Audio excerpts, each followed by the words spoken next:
Bismillahirrahmanirrahim. Ulah-ulah soal gede masjid mah ngalampuan masjid beman asraja fi masjidin siraja jelema anu nyieun lampu hiji bae di masjid lam tazalil malaikatu hamalatul arsy yastaghfiruna lahu teureun-eureun malaikat jeung malaikat hamalatul arsy terus memang mentakeun hampura tak ka jelema nu ngahurungkeun nu nyieun anu neundeunaan lampu di masjid madam mapi zalikal masjid dosa tungtung eta lampuna aya ken di masjid bararoe kemudian kurang ditendenan lampu cadok baheula mah belah dieuna mah lampu tempel wari mah zaman listrik wah ieu listrik pareup teu bebeja deui geus langsung we diganti kurang tak masyaallah eta malaikat hamalatul arsy terus besar tungtung lampu caang keneh mamang mentakeun hampura bae ka jelema eta. Ih, wong masjid mah kumaha gitu. Ya Allah. Ulah-ulah eta geus di masjid mah ulah eta lah. Sami tu Rasulullah sallallahu alaihi wasallam ikhrajul gumama minal masjid muhurul huril ain. Aya plastik letik di jero masjid kurang dicokot ya sampah ya lah sepira urang es bonbon doang terus kurang disampah diasupkeun ka kantong urang atau diasupkeun ka tempat sampah eta teh horenganan mas kawin bidadari ya Allah ya Rabbi geus pokona masjid mah hayang boga bidadari nah nyapuan masjid ya Allah ya Rabbi lamun di dinya aya tai kotokan urang ya jempal dibiceun terus dipel oh tambah geulis jasad mah tuh bidadarina beda tah mah namun kan ngan seukur sampah leutik bae mah bidadarina nu kelas biasa tah mah kelas kampung bidadarina ayo mah bidadarina puara ieu mah lamun datang ka urang nyapuan nepel di masjid aduh asa ulah yang dibayar deui batal ini mah ikhlas lillahi ta'ala muhurul huril ain eta adalah mas kawin bidadari entek lamun aya jelema nangtung ceng tah sampah tah picieun tah rugi eta nu nita tolol lain nyana nu kawin jeung bidadari enan itu goblok kuduna mah sia naon ieu indek sasapu awas aing kabeh aing pokona mah geus ulah aya sarariaan kuduna kan kitu kuduna ieu mah ceng sapuan ceng itu mere bidadari tolol teh budak ya Allah ya urang ngalueun teh dempok ka jerona teh kos kitu eta aduh atau babagi sia nyapuan ti ka dieu aing ayo engke bidadarina hiji kurang bagi dua emangna cek yana bidadari kos si mbak dikontrakan kos eueuh deui bae tetep bae dibagi ku Gusti Allah aduh nah kunaon ieu saking mulyana masjid ngomong teu meunang sambarangan di masjid dipakena jang ibadah ka Gusti Allah ngalampuan masjid dipangmentakeun hampura ku malaikat Masya Allah ngabersihan masjid eta adalah mas kawin bidadari ya Allah ya Rabb ialah masjid man bana baitan yubadullah fih banallahu baitan fil jannah saya jelema nu ngabangun suatu bangunan paranti ibadah ka Gusti Allah yana masjid bakal dibere istana ku Gusti Allah di surga masjid balai lalagaan kuari mah Gusti Allah pedek ngajelaskeun tentang kakuduan saha nu kudu ngabangun masjid teh nu sakitu poharana eta ganjaran ngabangun masjid teh loba jelema anu ibadahna nu lain nu kurang bagus tapi ketika nyana ngabangun masjid bisa salamet jaga di akhirat ku bangunan-bangunan nyana lantaran nu mantak nyalametkeun nyana salamet di akhirat bisa nyalametkeun batur kunyana dibangun eta masjid teh kemudian jelema arar ibadah kan di dinya teh ngarasa sejuk ngarasa tiis wasilah urang ngabangun masjid batur bisa sarolat ibadah ka Gusti Allah malaikat kararumpul di dinya kapan ngararoblol be jelema teh ara ibadah di dieu ngabangun saha ieu masjid cak malaikat teh ternyata ngabangun pa anu beuh eta langsung malaikat tertuju ka jelema nu ngabangunna mantak ke di akhirat teh dibantuan ku malaikat Gusti jelema ieu mah nu ngabangun masjid ngawasilahan jelema anu ara ibadah ka Gusti jelema bisa hararusu ibadah ka Gusti abdi saksina nah pang langsungkeun ka sorga permintaan malaikat ya Allah ya Rabb aya deui jelema batur mah ngabangun masjid teh udunan ku hayang-hayangna menang derajat jaga di akhirat aya meleg-meleg meureun ngabangun hiji je kudu ratusan juta bahkan miliaran teu boga hayang milu we nempelkeun 1 juta 2 juta dikumpulkeun di panitia masjid ku panitia masjid pake meuli Fortuner Allah kan haju kiai deui eta kiai jelemana kiai bali bejakeun gugul kiai di Tangerang tah lain lah ulah loba omong ulah loba omong aya nu lain kiai mah leuwih jahat deh duit geus kararumpul di kotak duit geus kararumpul di leungeun panitia dicokot ku nyana diinjeu meula jagna teh adeg dipake usaha kotak eueuh nu itu eueuh tuh dehem ditolol Masya Allah ya pasti itu sih ada meureun di kanarakakeun eta ku Allah silakan Allah kan saha ieu nu kudu ngabangun masjid tah ieu ayatna kana lil musyrikin ya'muru masajidallah teu pantes teu layak ka jelema anu berpredikat agamana musyrikin kudu ngabangun masjid-masjid Allah musyrikin mah teu layak ngabangun masjid kafirin mah teu layak ngabangun masjid musyrikin anu syahidina ala anfusihim bil kufri anu bener-bener nyaksian ka dirina bahwa nyana kufur dengan bahasa tidak baca 2 kalimat syahadat dengan pagawean nyana masuk ibadahna ke gereja jeung ka kelenteng jeung ke berbagai-bagai sarana ibadah lain masjid omonganna geus lain omongan Islam lain muslim lain mukmin pagaweanna ge kitu keneh tingkahna kitu keneh berarti anu benar-benar syahidina ala anfusihim bil kufri nyaksikeun dirina bahwa dirina kufur teu layak ngabangun masjid dina ngabangunna berarti aya unsur-unsur politis anu di ujungna bakal jadi kejahatan Kristen layak ngabangun masjid Muslim ulah menta dibangunkeun ku Kristen mukmin ulah menta dibangunkeun ka Katolik mukmin ulah menta dibangunkeun ka Yahudi mukmin ulah menta dibangunkeun ka Konghucu Buddha dan lain-lain sebagainya mukmin baik kafir urusanana engke bakal bahaya Allah geus ngajelaskeun maka nalil musyrikin ayamuru masajidallah teu layak sama sekali bagi jalma musyrik kudu ngaramekeun masjid Allah ngabangun masjid Allah musyrik dan syahidin ala anfusihim bil kufri benar-benar kufur nyana benar-benar Katolik nyana benar-benar Kristen nyana benar-benar Protestan nyana benar-benar Hindu Buddha dan lain sebagainya teu meunang ngabangun masjid benar ulah unsurna pasti engke bakal nyantok ka urang di perumahan-perumahan teh kuari malmah orang-orang mukmin teh kemudian memohon ke musyrikin ka kafirin minta dipangbangunkeun masjid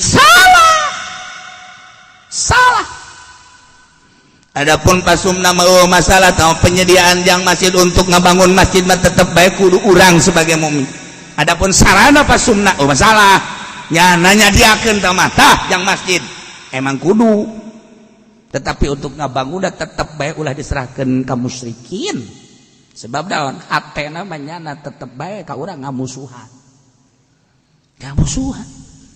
sarua bae nyana jeung partai anu ngarekrut supaya didukung partainya partai Katolik, partainya partai kafir, eta haram ngadukung ka goblok jelema anu bukan dukung ka partai kos kitu. Asana di dunia kene ku galedeg ta jelema. Tarolol jasa di kamarana-maranakeun meureun akidah ngabangun masjid bae ulah.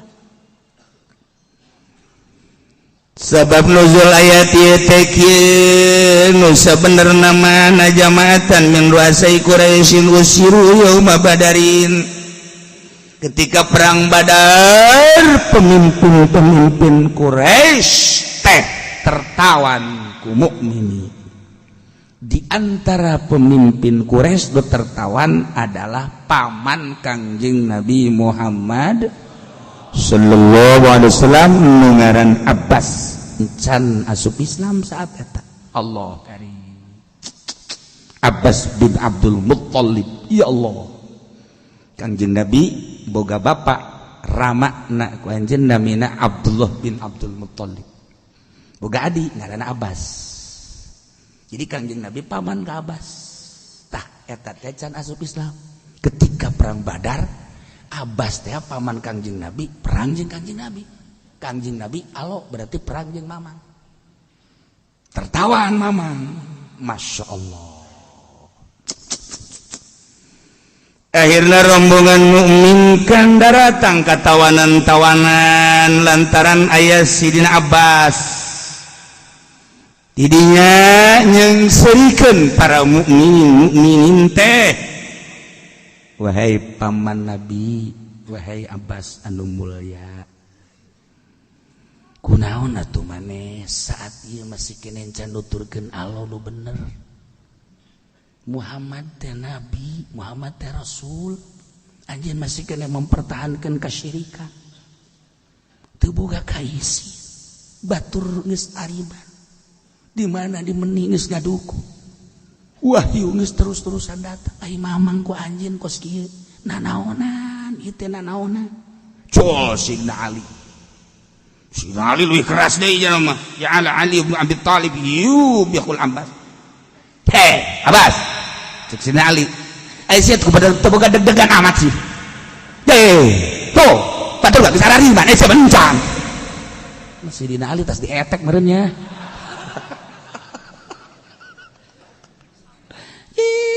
Si godon kitu teh atuh deuleu batur sarariman perang ge ka surga isya nu pae parang sana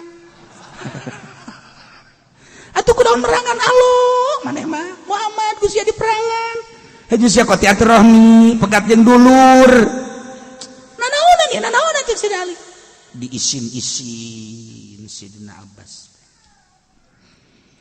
cek Abbas malakun tazkuruna masawiyana wa taktumuna mahasinan. Maneh kunaon sih deuleu kula teh nu gorengna bae. Deuleu atuh nu bagusna. Lamun deuleu nu gorengna bae pasti maneh nyarekanan ka kaula jeung ngisin-ngisin ka kaula. Deuleu atuh nu bagusna. Jelema mah kudu boga pertimbangan. Ulah melihat sebelah mata, nu gorengna bahas, nu bagusna bahas. Engke coba lobaan kabagusan apa lobaan kagorengan. Ulah wakaosok haju nyararekanan ngisin-ngisin. Cek Sidina Ali emang naon bagus maneh? Ali.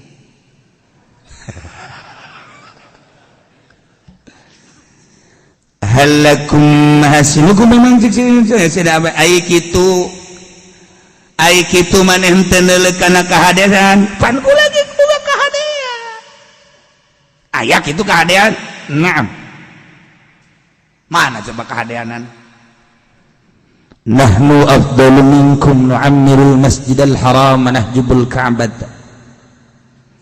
lamun dibandingkeun jeung aranjeun kabeh yeuh kaula leuwih mulya tibatan maraneh kabeh Masjidil Haram saha anu ngabangun jeung saha anu ngurusan Abbas ya. Ka'bahna saha anu ngurusan mandian jeung ngalambuan ye Abbas selalu kukula diurus jelema anu marunggah haji anu ibadah saha anu merean caina ye Abbas. Ketika jelema-jelema kesulitan di sekitar Mekah saha anu mere jalan ye Abbas. Deula atuh kahadean-kahadeanana ulah leuleut ka gorengan bae. Tapi ayana Masjidil Haram nu ngabangun kula anu ngurusan kula Baitullah sakitu hebatna nang kula ngurusan jelema nu terlantar ku kula diurusan jelema kalaparan jelema dahaga kula nu ngurusan. Tanyakeun coba di Mekah kumaha keberadaan Abbas ye paman Muhammad cari cing kabeh jadi rali ge heuh ge nya sakieu.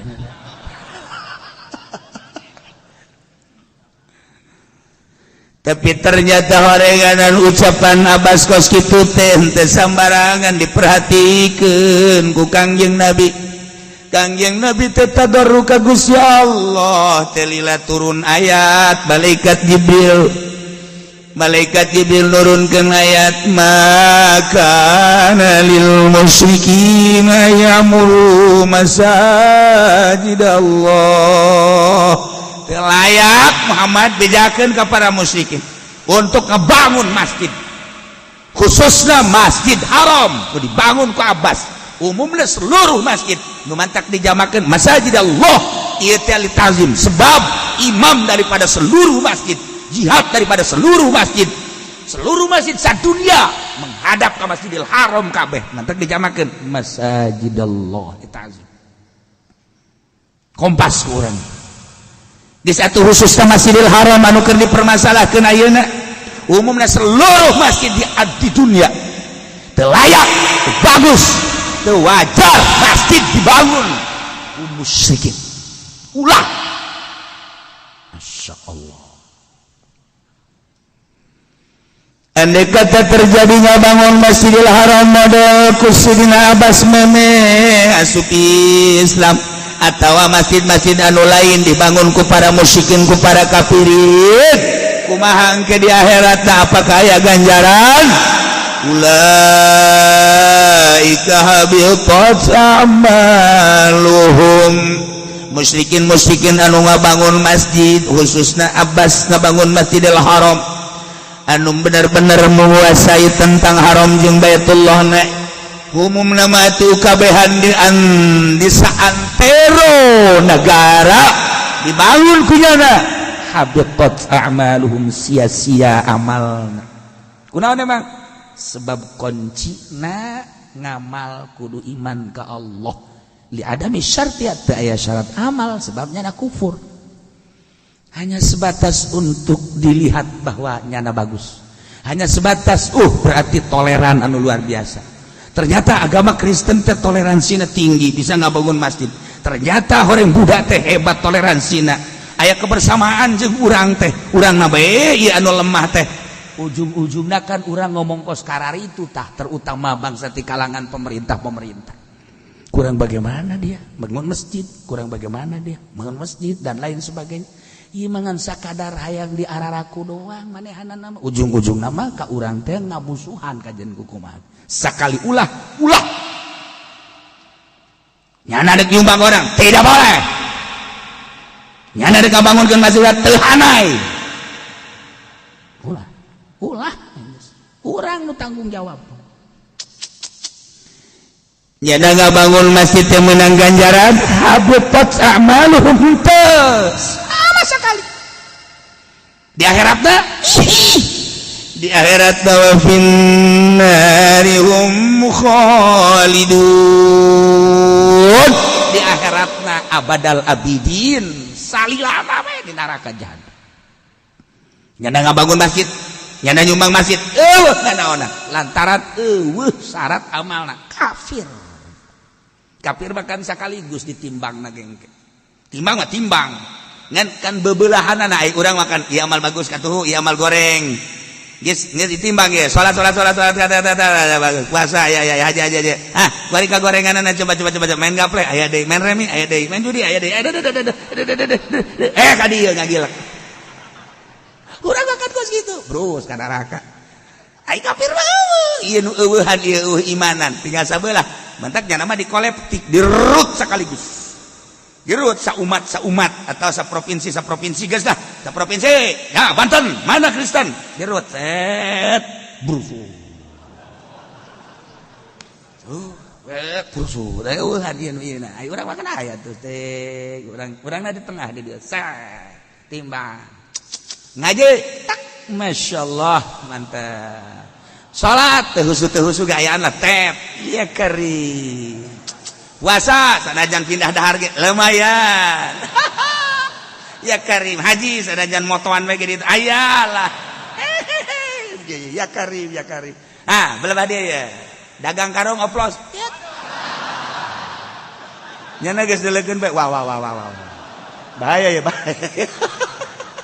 Ya karim. Aduh. Pulang ngaji ngabonceng jahe. Masya Allah, geus kieu jangan molotot bae. Macan anggeus ye. Wah. Ya Karim, ya Allah, ya Rabbi, ya Allah. Hutang kata tangga teu dibayar ku nya. Geus leutik hate nya nasib. Miring ka dia. Nah, dia diberitakan kan ku malaikat. Nama Haji Supende ternyata lebih banyak jahatnya dibandingkan dengan bagusnya. Keputusan malaikat Zabaniyah harus dirantai dan diseret. Waduh. Nyana ge dadah. Aduh, Masya Allah karim. Nah, eta urang mah geus kitu. Kafir bener. Ulaika habitat a'malu wa fin narihum khalidun. Kesimpulan nama musyrikin mati ulah ngabangun masjid telayak tebagus teseyogia bagi kafirin musyrikin anu bebeneran nyana dina kamusyikanana syahidina ala anfusihim bil kufri anu bener-bener ja omonganana ge omongan kafir pagawean kafir tingkahna ge tingkah kafir telayak cek Gusti Allah ngabangun masjid hartina sebab gak bangun masjid lan sekadar wujud masjidna aya derajat-derajat tersendiri nu mantak teu meunang bagi musyrikin jeung kafirin non muslim ngabangun masjid titik nu kudu ngabangun masjid main nama ya'muru masajid Allah aya liana nu kudu ngaramekeun masjid ialah jelema anu man amana billahi nu iman ka Allah 2 wal yaumil akhir nu iman ka poe akhir 3 wa qoma shalah anu sok ngalaksanakeun salat 4 wa ataz zakah anu sok ngalaksanakeun ngaluarkeun zakat 5 wa lam yakhsha illallah nu teu boga karempan jeung kasieun kecuali ka Gusti Allah subhanahu urang tanu ngabangun masjid bahasa lagi innama ya'muru wa adawatul qasi illa innama atau la taqdimun ieu bahasa mun geus make innama berarti pasti qasar jadi gak bangun masjid baula diserahkeun ka kafirin ka musyrikin ka non muslim saha nu kudu bangun masjid layakna jelema anu kasifatan kulima hiji man amana billah nu iman ka Allah nitah nyieun masjid da Allah urangna iman ka Allah haju ngabangun masjid mantap nyambung berarti ketika kafir ngabangun masjid teu iman ka Allah sedangkan paranti ibadah ka Allah atuh teu nyambung berarti aya unsur lain anu urang bakal eleh nomor kedua wal yaumil akhir sebab dampak ieu masjid bakal engke kapanggih di akhirat iman orang ke yaumil akhir ngabangun orang masjid nyambung atuh engke di akhirat masjid bakal dijieunkeun perahu kapal yang nyalametkeun umat-umat anu cilaka. Tilu wa qoma shalah emang paranti salat masjid mah jangan udah tuh dibangun gay haju lelewengan mah teu dipake salat jang salat udah nggak bangun masjid kemudian datang jelema ka masjid ya Allah ya Rabbi bangga urang Masya Allah Karim kunaon banggana aya keramik kurangan di dinya Masya Allah aing pernah 10 meter ngahutang ka material can dibayar gua dige tah eta aya satu kebanggaan aqama shalah obat wa atas zakat lantaran biasa nak baheula zakatnya ditampung di masjid kemudian fakir miskin datang sebar-sebarkeun adakan di masjid fungsina jang syiar agama atas zakah mata dibuat di Al-Qur'an jeung walam yakhsha illallah teu boga kasieun jeung karempan kecuali ka Allah lillahi ta'ala. Ulah aya unsur-unsur selain daripada Allah.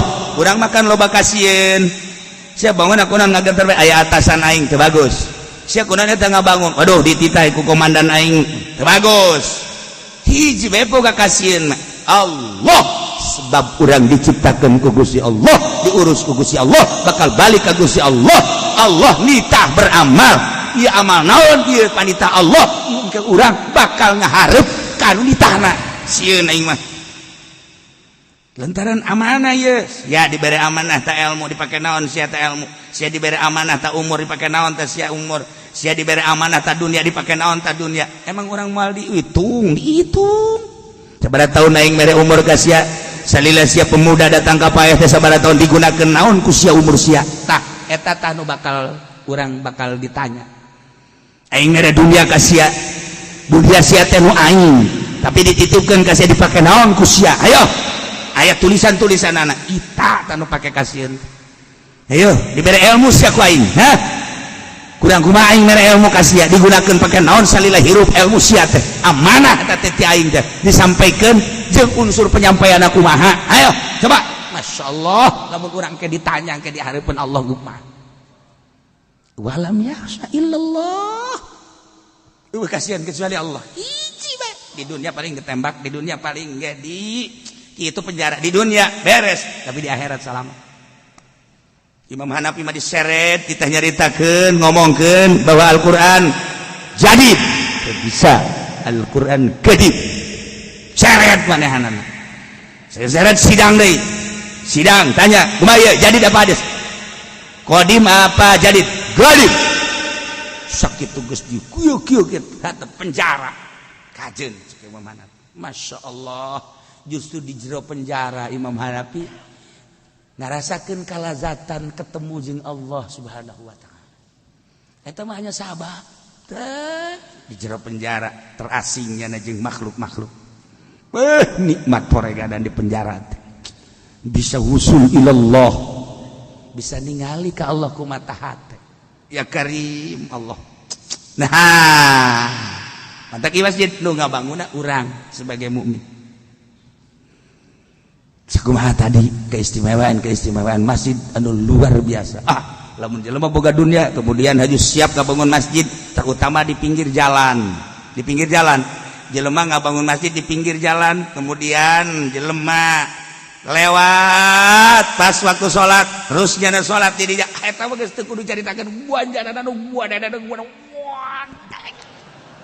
wah eta mun carita nyadiakeun sarana salat di pinggir jalan saha anu liwat butuh salat geus wah pohara jasa ya Allah ya Rabb pohara jasa tuh gaya jelema peting-peting jam 12 kahujanan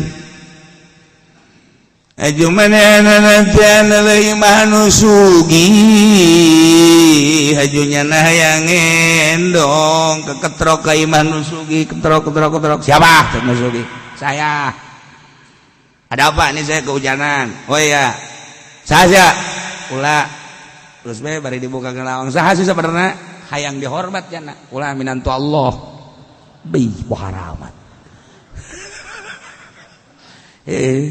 setengah kiai jelema gitu tah setengah kiai saha sia ulah minantu Allah maksudna mah hayang dihormat abeh datang ke jero teh dibere kamar nu bagus kasur nu bagus minimal atuh bere hareula kan minantu Allah ngaranna ge atuh Oh parah.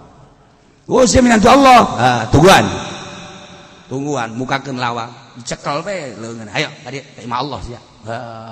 Pan dibawa ka mana? Sia minantu Allah. Dibawa ka masjid. Tak asupkeun dikunci. Tah imah Allah tah sia. Nu sugihna sableng meureun teh nya. Sial tah nu sugih. Tinggal eta we setengah kiai di masjid atuh kieu mah aing teu kudu kanyana. Jangan teh. Yang bisa asup sorangan. Yo, tunggu ngetiris bae di masjid panjana. Hujan gede pannya tiris pan salah ngomong aing. Dek sok-sokan tadi mah abeh pajar wali meureun gitu. Sagada minantu Allah, atuh dibere ka imah Allah. Tungtung nama atuh isuk-isuk nyeri beuteung bae pan. Kapagi jeung nu sugih teh hakan tah minantu Allah teh. Sia ai ka aing ulah sok sambarangan. Jadi orang ulah sok sembarangan ngomong. Masya Allah. Eta masjid. Kumaha jelema nu ngabangun masjid. Fasa ulaika ayyakunu minal muhtadin. Maka berharap jelema nu kasifatan ku lima sifat tadi teh hiji mana billah dua wal yaumil akhir tilu aku masalah obat atazaka lima walam yakhsha illallah eta mau ayakunu minal muhtadin jelema eta anu menang pituduh ti Gusti Allah subhanahu wa ta'ala.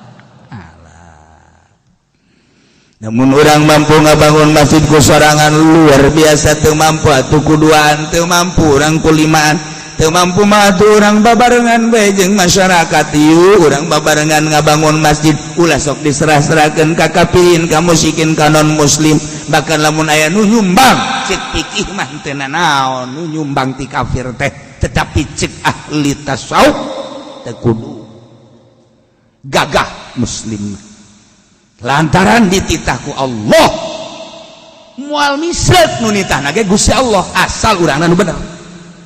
Allah maha kaya maha segala-galanya engke ge loba anu urang aneh lamun urang nuturkeun perintah Allah loba nu aneh ge bakal lamun urang teu nuturkeun perintah Allah kara bangsa cupet Allah nu nitah tuh nyin masjid dititah ku Gusti Allah. Ayo geus. Huhuluan ku urang lamun urang jadi tokoh masyarakat. Bangun. Urang ulah sok hayang. Ulah sok hayang. Ulah sok ieu duit kumpul dipake heula usaha. Tah eta nu kosok arah itu teh. Sababaraha panitia masjid anu haju maot panitia masjidna ternyata anakna dararatang ka imah aya tulisanana ieu abah teh jadi panitia masjid ieu duit masjid di dahar kunyana cenah kiai teu nyaho ka mana ngaleosna jumlahna aya 150 sekian juta kumaha cenah teu kiai ganti waduh cenah kiai ganti duit nanti mana aya kene sawana tahu aya jual ganti karunya nyana di jero di jero kuburan. Ya Allah. Deui jelema anu ngahutang ti panitia masjid ai panitiana mah teu henteu ngan dihutang ku babaturanana dipake usaha aju teu dibayar teh kumaha cenah kiai teh kumaha bayar gitu kiai mah cenah ngeunah bayar atuh kami jang bayar terserah sia ieu cenah kumaha atuh kitu ayo guys dibayar atuh eta duit masjid. Masya Allah si gade loba jasa kasus-kasus masjid aya deui ustaz nun teu daekeun diganti manitian masjid pokona salila aing hirup masjid mah ieu mah dikontrak ku aing bae di urusan mah teu jan teu ieu duit mah ngalir bae di masyarakat diberitakeun teu naon teu ulah loba omong pokona mah sia mah hayu bae dek jariah mah jariah bae geus kumaha aing bae korenganan dileg-legan boh alabatan orai karung eta aya di nu kos kitu eta carita masjid mah aya eta nu kos kitu bari ge ngaji jeleumana wah cenah kiai cok nyaho bae kadeleuk wae ulah hudang ulah tenang nyanyian ku batur tuh sia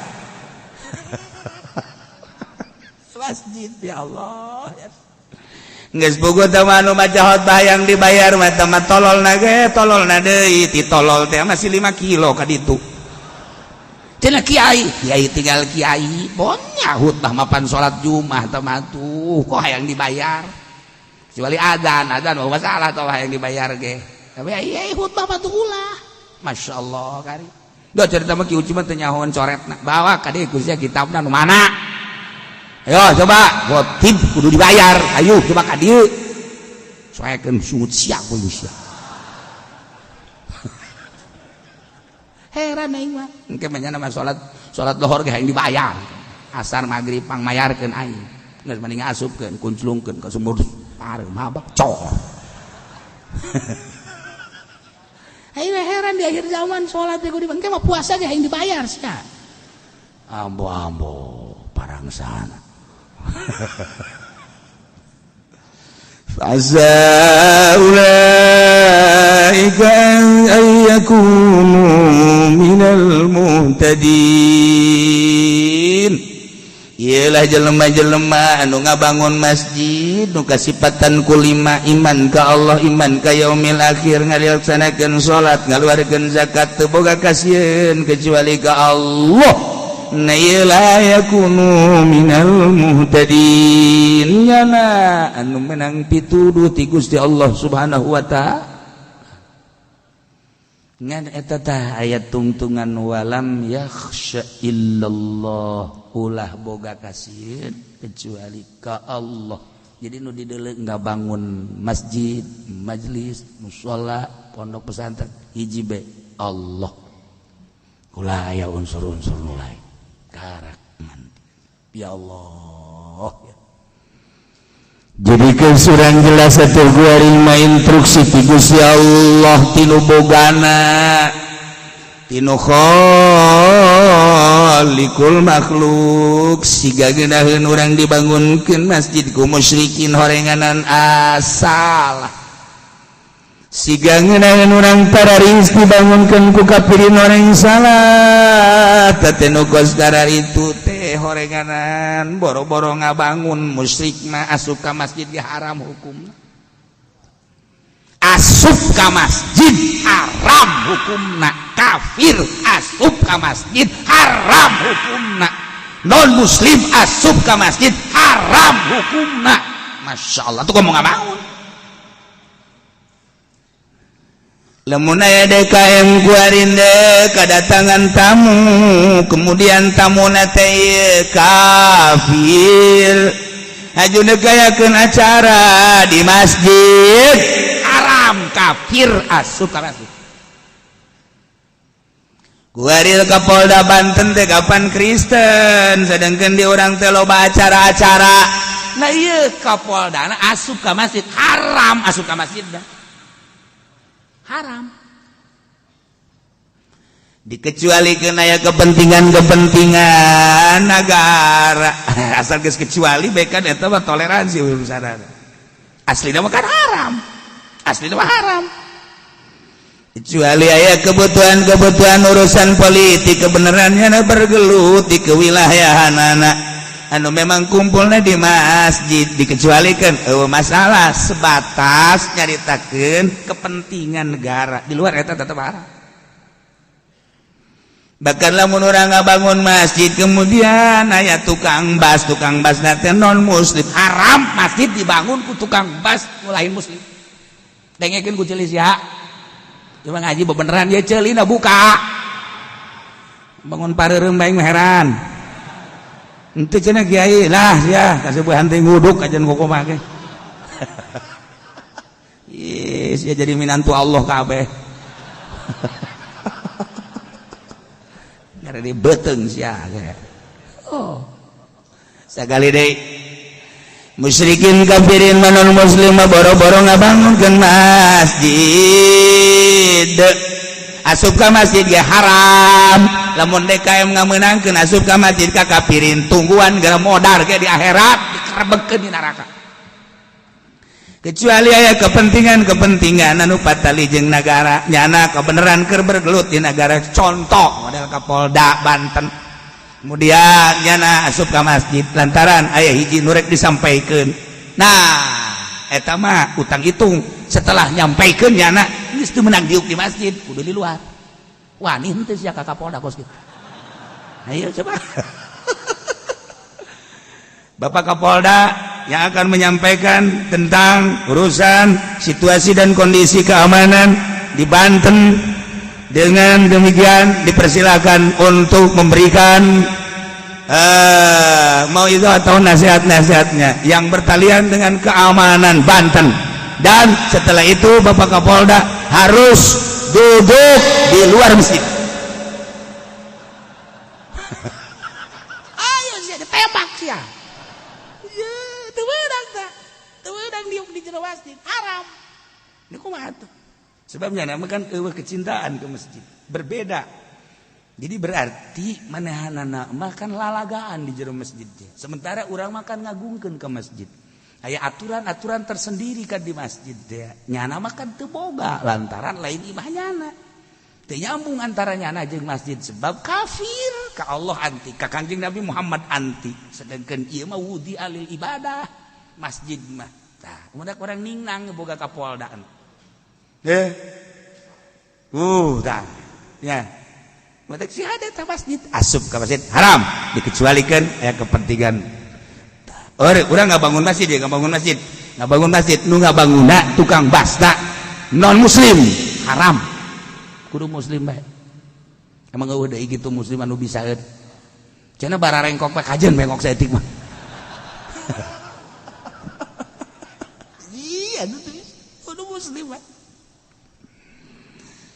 Nyaritakeun tentang ayamuru masajid Allah.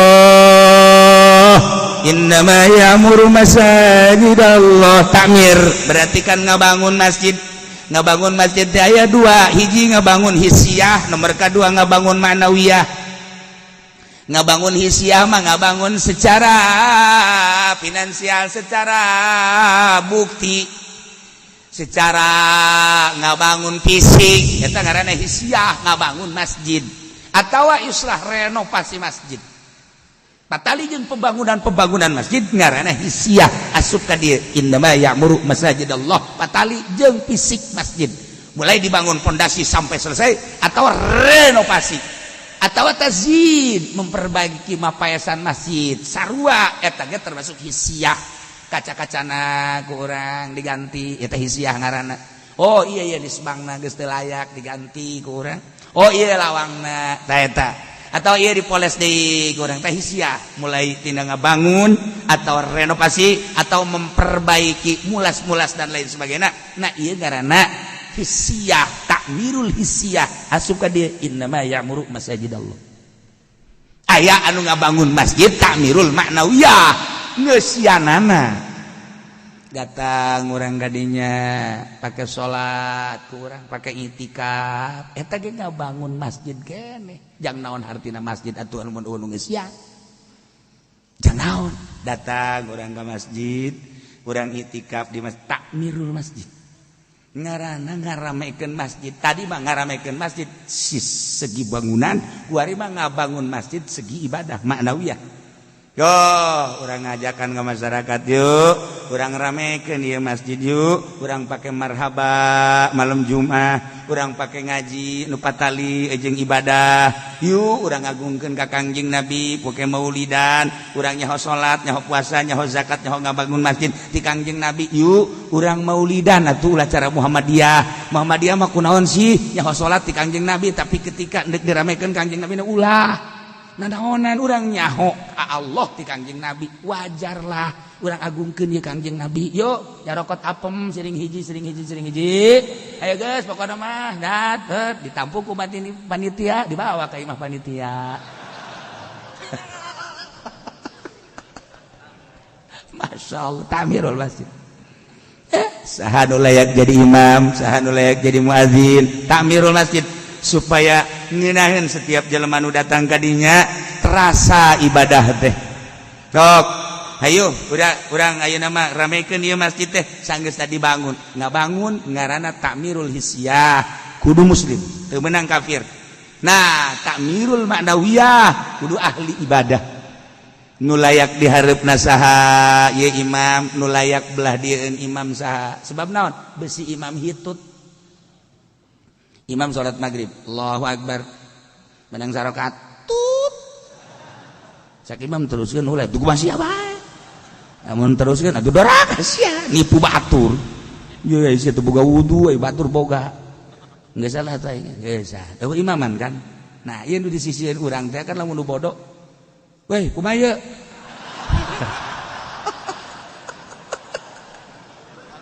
culak cileuk coba ge lamun nu dirutukan mah da haji pendi kabeh pan bingung nya na mana yang da salat masing-masing waduh instruksinya na kudu batal panjenengan teh tapi kan lamun sigrep bae nu di tukangna ustad atawa kiai tut maju ka ustad Bismillahirrahmanirrahim nyahoan kan di tukang weh ganti suara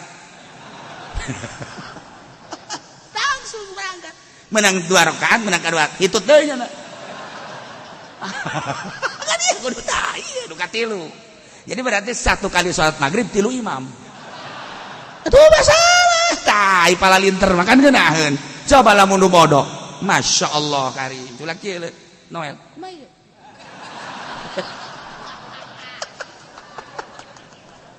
tah ieu mah kula mah deuk gawe jahat nu kudu cicing tukangeun imam nu ngarti gitu maksudna lain deuk nanaon abeh beusi selip imam nah ieu langsung set kan ka dinya masyaallah karim ulah sambarangan termasuk khutbah teh kan salat ketika teu akul syarat rukunna pan aya syarat tetep khutbah mah sebab tah mah gak ganti salat iya hamdalah salawat Quran wasiat doa eta kan kudu teman menang teu ketika teu akur ya je pan ieu doaan atau salatan turunkeun naik saurang ih cenah ku aing diturunkeun ulah mau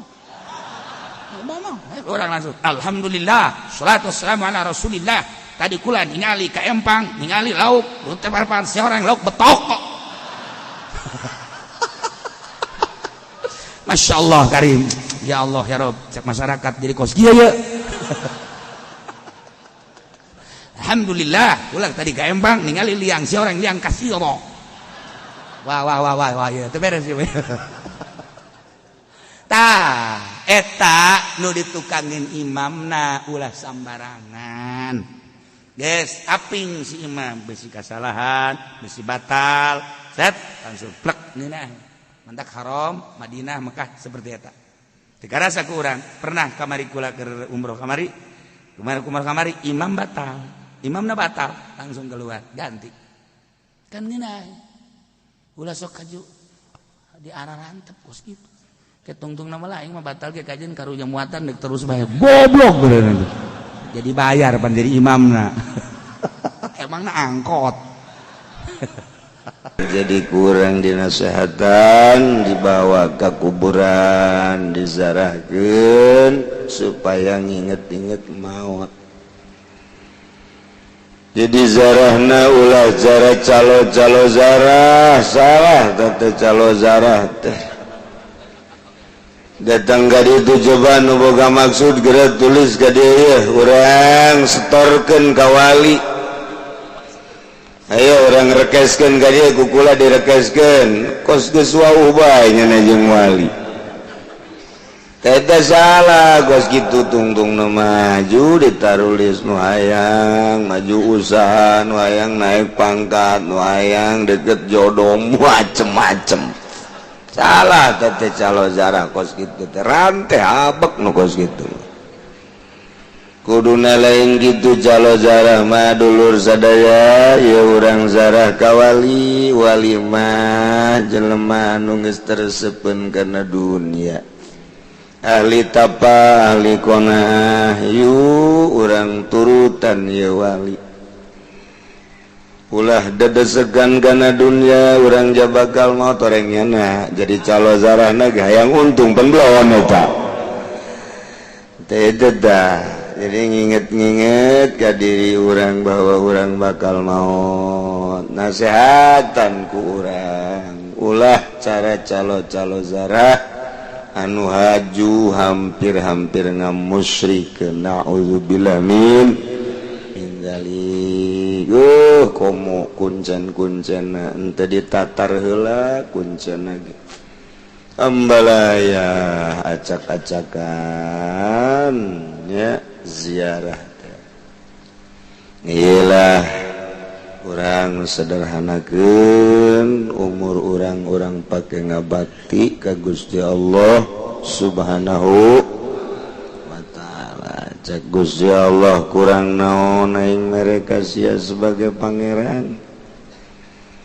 Mobil ku aing sia dibere malah leuwih ti hiji.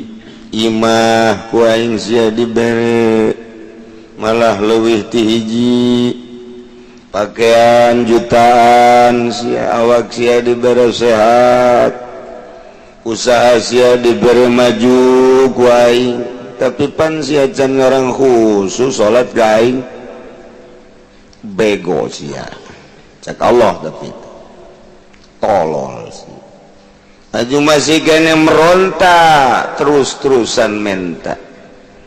Hari sholat sakumaha pepatong mandi kucuk brrrr. Masya Allah. Kurang lamun diobong kitu ku Gusti Allah jaga. Kurang naon aing beberean ka sia. Eta nu geus leuwih ti cukup. Nu cukup kurang naon aing mereka sia. Imah ku aing sia dibere weweg, awak sia ku aing dibere sehat, usaha sakitu mah leuwih ti batur sia. Kok sia make teu ibadah, dina ibadahna make henteu konsentrasi teu khusyuk ka aing. Batur man teu khusyuk salat bari teu salat sote deuleu ku sia. Aya jang isuk dahar jang sore ketika hujan bocor imahna naik kendaraan boro-boro mobil bagus motor na kempes malulu tanya naman teu khusus salat ya pantes aya sia mun dikitu-kitu urang gugus ya Allah. Masya Allah karim. Awak siapan sehat eta pan atuh tanggal 2 ge teu puasa. Tukang uduk beak tadi geus balik ti heula. Kang kupat kitu keneh. Nu ngadaharna emang juri gitu. Oh jelema cenah nu ngaji. Oh berarti berwatak juri gitu mah. Ta eta urang mun kitu-kitu ya Allah ya Rabbi deuk iraha urang ngabaktikeun diri ka Gusti Allah Subhanahu wa taala. Geus urang papasrahan ka Allah. Abdi menangieun Gusti, roh abdi menangieun Gusti, dihirupan ku Gusti, isuk pageto maot dimautan ku Gusti. Ku abdi deuk disangakeun ka Gusti, deuk dipuasakeun awak abdi sakuatna we, ieu mah kuat-kuat datang ka jam 11 atuh. Leutik jasa tah mah pikiranna tuh kuat datang ka jam 11 batam. Sakuatna we Gusti karena Allah deuk dikagustikeun kadanan cara di Irak mah memperjuangkeun agama masrahkeun awak nyawa tarohana di Syria di Libya abdi mah deuk dengekeun masrahkeun awak teh pake puasa be heula lain embung perang teh cieun jeung encan perang di Indonesia jeung ulah di Indonesia mah perang teh diulah-ulah. Geus abdi mah rek masrahkeun diri ka Gusti deuk pake salat, pake ngaji, deuk pake puasa. Tah ku sakitu ge pohara. Geus demun aya jelema kuari awakna sehat, gagah, ganteng, seterek aja teu puasa. Eta mah jeung cacing mulian cacing ieu mah kos kitu. Cacing onam nyana mah bisa pakai eupan. Eta jelema artina naon teu papasrahan diri. Nu hese ge pasrah diri ka Gusti Allah hese. sanajan orang puasa tapi muasaan jang usaha teu bagus, sanajan orang puasa muasaan dunia teu bagus, komo muasaan itil malah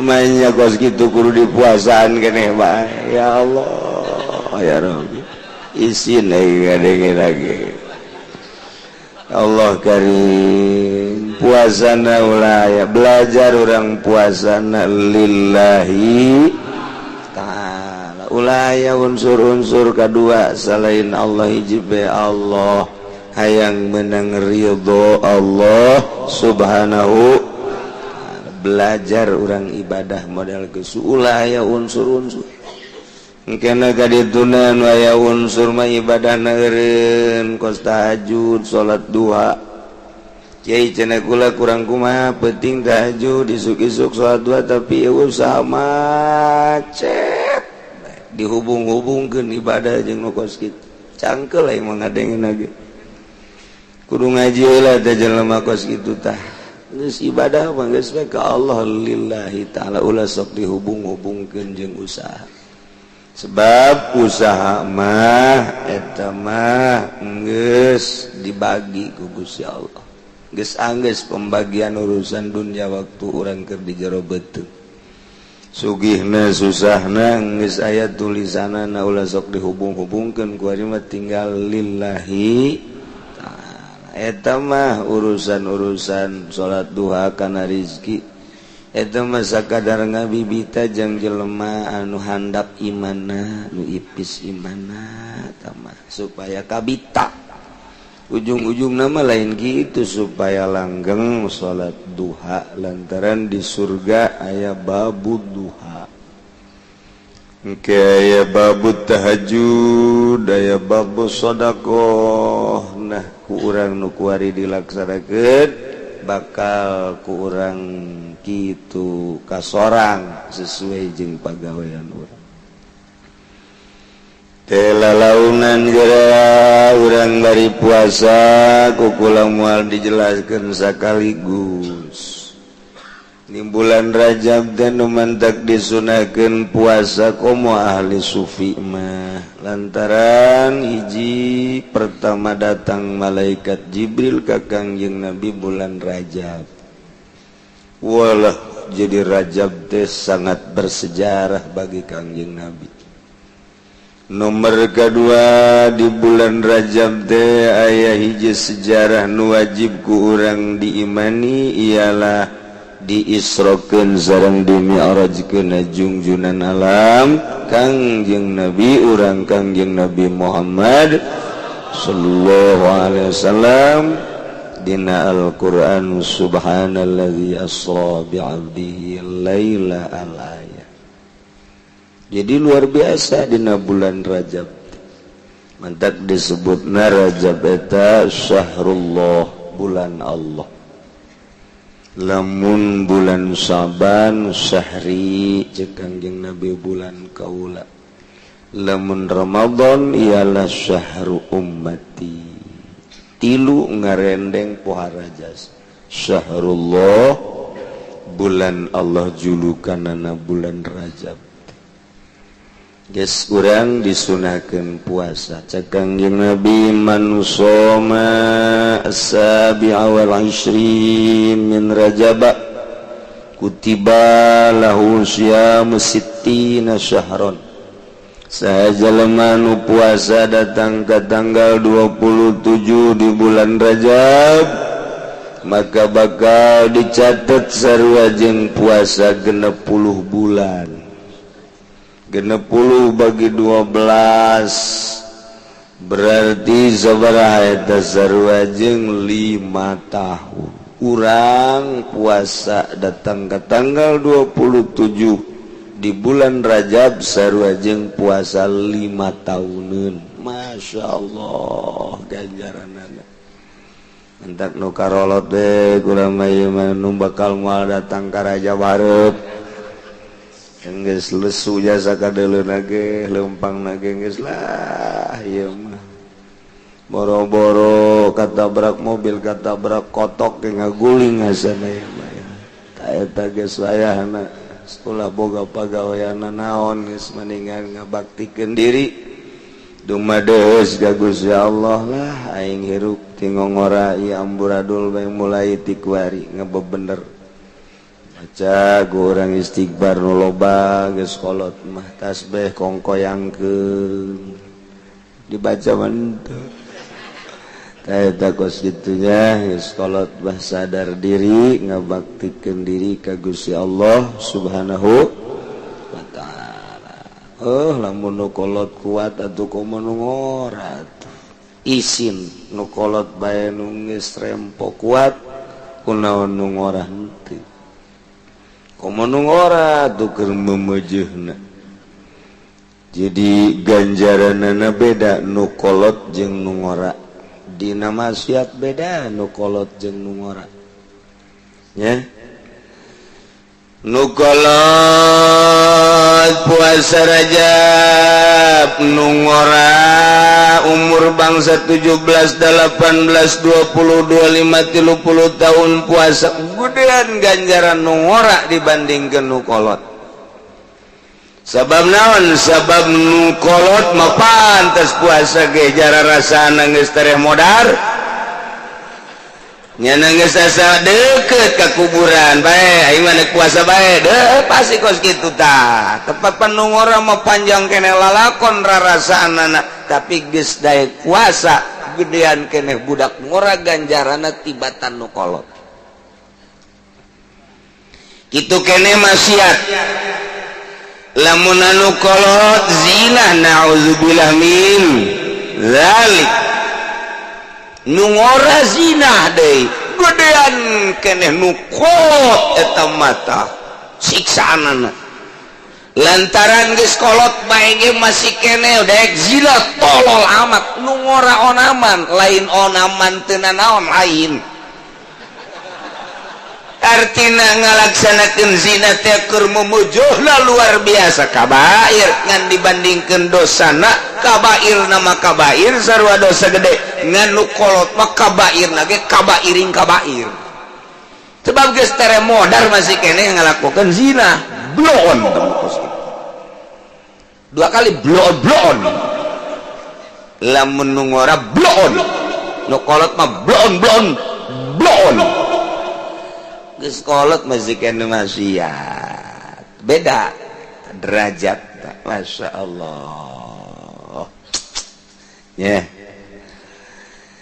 nu mentak budak ngora nu daek ibadah ka Gusti Allah ieu mah geus bae sabun qalbuhu mu'allaqun bil masajid yuzillullahu yauma la zilla illa zilluh budak ngora nukur mumujuhna resepulin tapi daek ngaji daek sholat daek ibadah ka Gusti Allah ieu nu bakal dipayungan jaga di yaumul kiamah ku payung Allah yanek wa arasy yauma la zilla illa zilluh dina poean eueuh payung kecuali payung Allah istimewa budak ngora daek ngaji budak ngora daek ibadah tuhnya nah, jadi urang dibibita ku Kangjeng Nabi puasa dina bulan Rajab heulanan 27 ke minggu hareup diteruskeun deui ulah sakaligus caritakeun abeh teu buka-buka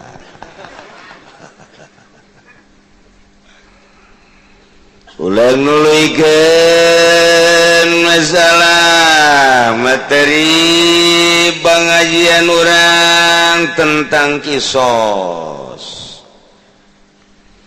Zaid dipotong leungeunna ku Ki Umar gelut jamual aya datang-datang motong bae mah gelut berarti ditikrakeun ku Ki Umar eleh permainan bela diri na Ki Zaid. Si Zaid masa pira tadina nyana mangan sakadar permainan di lembur. Paling ge boganya nama cikaret, cikalong ngapak paling ge. Tapi Ki Umar meboh di Bogor dagang salah kebalnya. permainan Cimandena mah pago ngan kebenaran we mah gelut menang. Ya, saku aing tek leungeunna. Eta kan bermasalah tah. Jadi Ki Umar wajib Ki Zaid menang nungtut ka Ki Umar. Ulantaran kabelah dieuna haju sadar Ki Zaid teh, cek Ki Zaid mar kamari urang mumusuhan, kamari urang gelut tanda gelutna ieu leungeun aing teh eueuh sapotong tah. Aing deuk nungtut mah bisa bae ka sia lantaran aya aturanna dina Islam mah ngan aing geus ngahampura lah ka sia. Jadi Ki Zaid rendah hati ngahampura tina urusan kisos, ngahampura tina urusan arsukna. Diat jeung sajabana ngahampura bae geus pokona mah. Ta eta teh andai kata laukutia lamun dipotong Ki Zaid leungeunna ku Ki Umar fa Ki Umar nu dipon Ki Zaid anu dipotong teh ngahampura tentang kisosna tentang bayaranana fa ilam yasri mun teu marambat fala syai'atu wajibna naon. Teu marambat teh ieu urut pemotonganna teh terus dikadokterkeun cager. Teu umak ngemu. Beda jeung marambat. Marambat teh terus kadi jadi gede jadi bareu terus kana jantung terus kana paehna marambat ngaranna. Ieu mah henteu geus leungeun-leungeun bae atawa curug-curug bae kan eta bisa ditangani teh mah ku dokter ku medis. Tah henteu marambat ieu mah fala syai'a. Kumaha lamun aju marambat Zaid dipotong leungeunna ku Ki Umar ai prak terus ngarembet terus kana awak terus kana jantung. Ternyata pae Ki Zaid teh padahal lu dipotong nama leungeun kadituna haju pae. Kumaha tak Ki Umar wajib kisos fala kisos teu wajib kisos lantaran tadina geus ngahampura. Teu wajib kisos teu wajib nanaon sebab tadina Ki Zaid geus ngahampura.